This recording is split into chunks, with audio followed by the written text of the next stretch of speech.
So I should have known to keep my mouth shut on an Alfa before it was too fully fixed. Been fiddling around with it again today. Stuart's been having a poke about on it. We've had it plugged in, trying to work out what the score is with it. So just as a recap, it came in, it had 0 boost.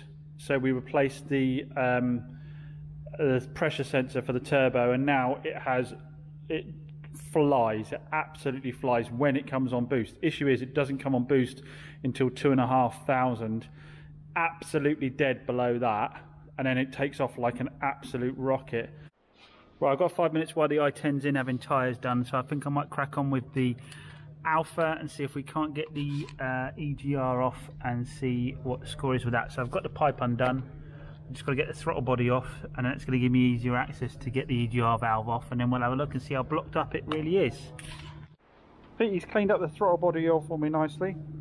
So that's going to be nice. He's blocked right up, is he, Pete? Yeah. Do you know where the blower went? It was on the end. So EGR's out, and it looks pretty clogged to me. It's certainly very, very dirty. So let's get it all cleaned up, get it back in, and see if it makes a blind bit of difference. Unfortunately, my experiences now lead me to be a little cautious until it's actually solved. So EGR's all cleaned out.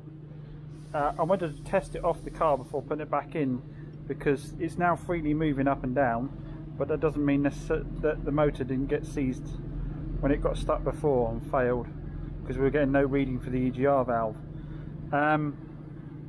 But apparently, I can't test it off the car, so I've just got to bolt it back together again and see if we get a reading then. So just one of those things. Let's get it back in the car and see if it makes a difference. It's like it might be one of them days today. I'm driving the Alfa home, and she was going really well. She felt a lot better. She had pick up lower down, but then the turbo started sort of hesitating before it kicked in. And it's come up with the same code it did when I very first got the car and replaced the boost sensor. So I'm wondering if there is no wiring fault to that boost sensor. We're going to have to go back to the garage tomorrow and see if we can't work out what's going on, because I can't see the sensor failing a second time. So I'm thinking perhaps there's a wiring fault. I've cleared the code now. If it's a wiring fault, it may well work again, and then if it does work again and then sort of kicks in with a fault again later on, I'm going to be pretty sure it's a wiring issue. So we got the Alfa in the workshop. I drove it back in this morning. No engine management light came on at all today. I did hit the turbo a few times. I saw it kick in, but I can only think because it's happening sporadically like that, we've got some kind of sticky vein situation in the turbo. So we're going to try a simple approach first. I've got the old Mr. Muscle on the go. So I'm sure many of you are very familiar with this. We're going to either go in a turbo, fill it up full of the Mr. Muscle, try and break down all the carbon deposits, work the actuator back and forth, try and make sure that's all free within there, because I can't imagine that the new sensor I put on has gone faulty again already. The hose, the pipe work all looks good. I can't see any pinholes or holes in the pipe work for the turbo. So let's just see if, I mean, it's going to cost a few quid to do this, a little bit of time. It's worth trying this first before going any further, I think. Right, the MPD guys have been getting their knickers in a twist that I haven't actually mentioned them in any of my videos, because they are helpful guys. They do me deals on the parts and do help me out quite a lot. They are, and they're really good guys. So there you go, there's your mentioned MPD Bounceable. If you need your parts, come and see these boys. Billy, am I your best customer? Best customer out there. Exactly, I knew it. Do I automatically get like a 25% discount today for putting you on? No. And it's flashing, so we're going to have to leave it anyway. Right, so the MDP guys have sold me a can of WD-40 with the wire, flexi wire end on it. So I'm going to put this on the top of the Mr. Muscle so I can get it right nicely into the turbo. Make sure I get it properly in there, and also don't risk losing one of those plastic ones down the inlet.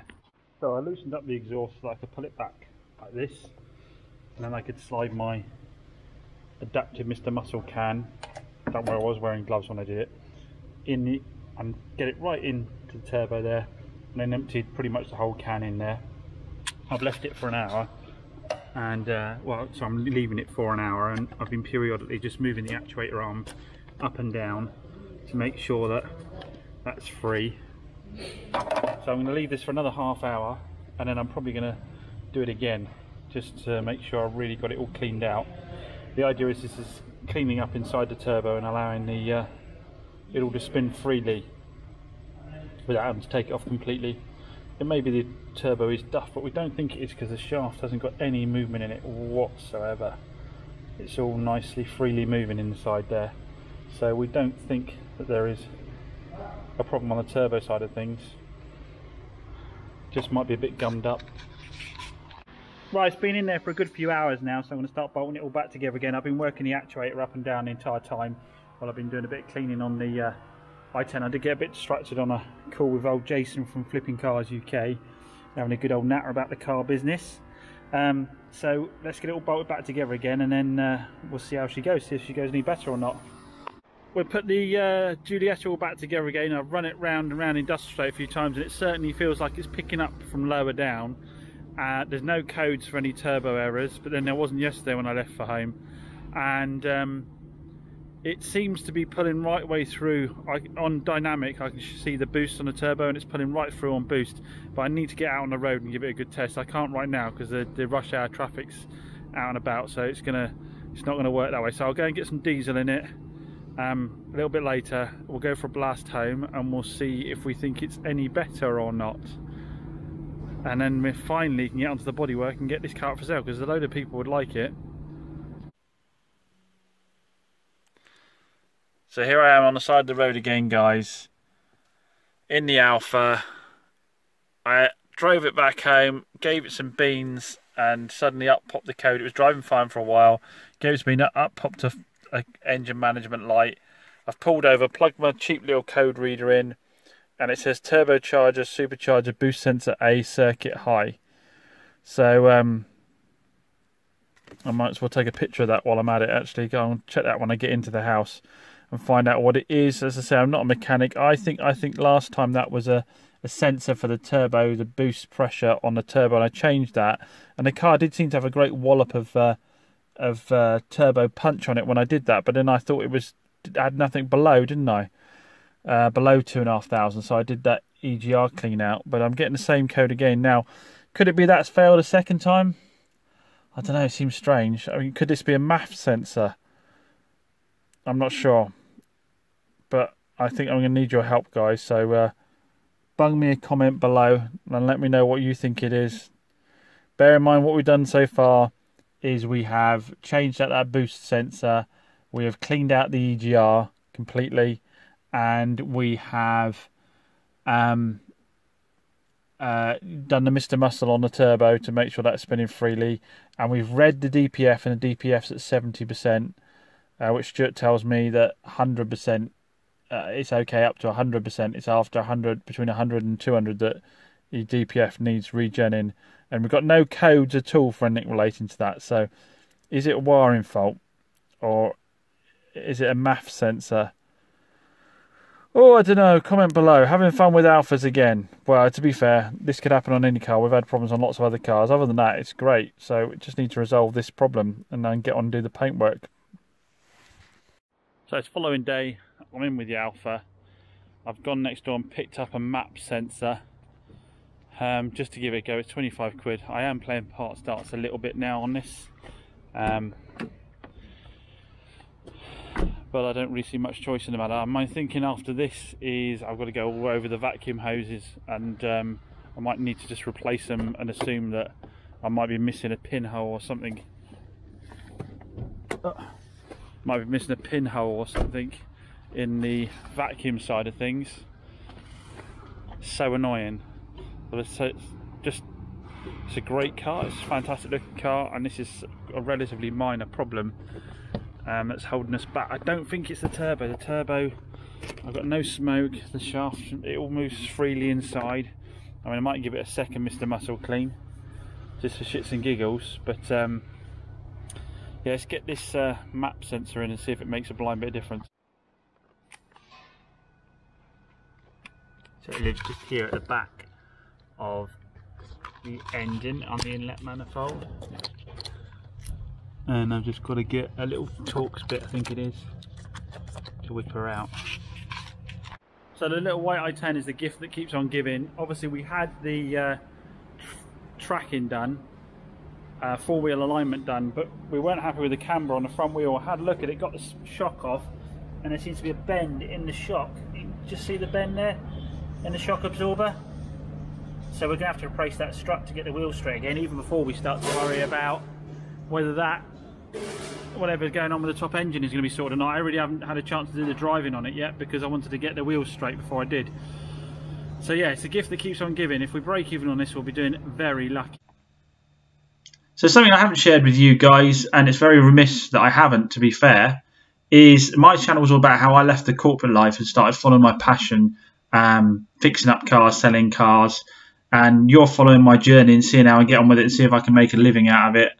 And a success out of it. Well, my wife actually did exactly the same thing. She was in a corporate role and we had our daughter, and she decided to not go back to work after having our daughter. She initially ran, helped me out with some of my previous work, and but then she decided she was going to get into making paper flowers because she didn't want to go back to the corporate life. When our daughter started school, she didn't want to go back to corporate life. She wanted to try and see if she could run her own business from home. She started making these paper flowers, and she has gone from strength to strength, guys. You know, you can't help but be a little bit proud of her. I don't normally say that to her in real life, and I'm saying it to you guys now.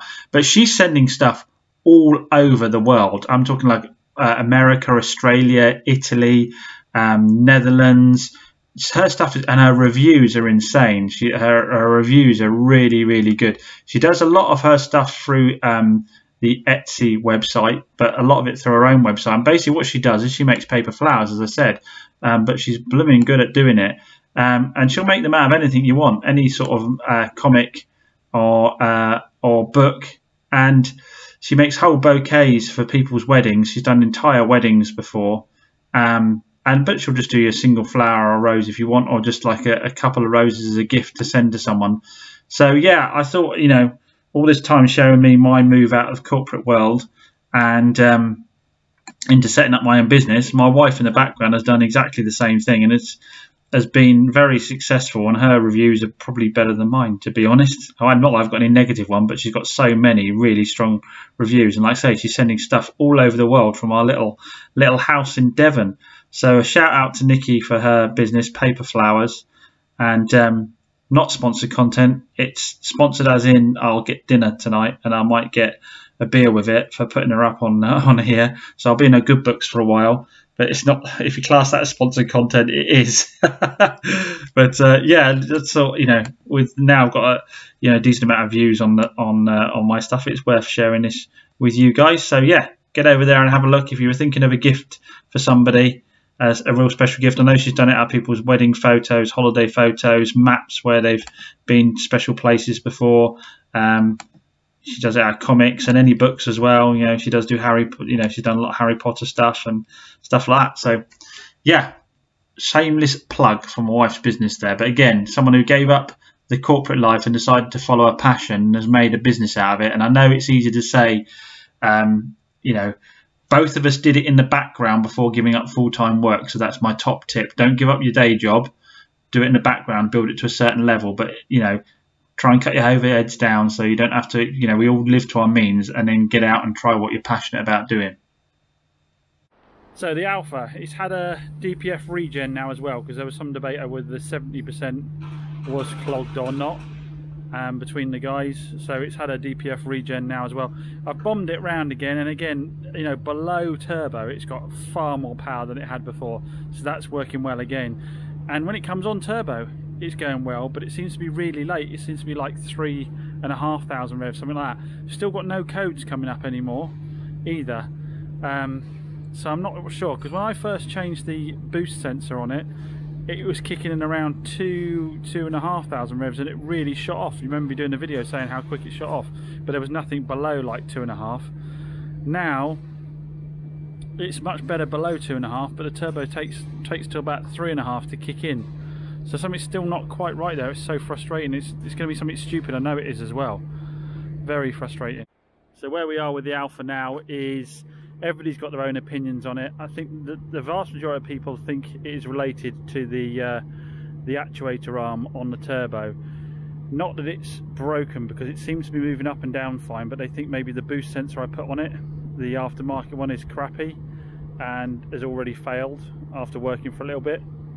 And the reason I've got more power down the bottom now is since we did the DPF and the EGR clean out, that I've now got the power lower down, but I've now got a problem with that aftermarket sensor. So I'm going to go back on, check what brand I bought and see if I can get a genuine one and see if we can eliminate that from the equation.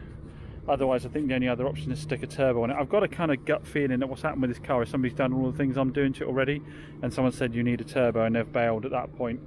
But the thing with the turbo is there's no movement on the shaft and it seems to spin freely, and if you suck on the vacuum pipe, the arm comes up and down. So the general consensus is that vanes aren't really stuck.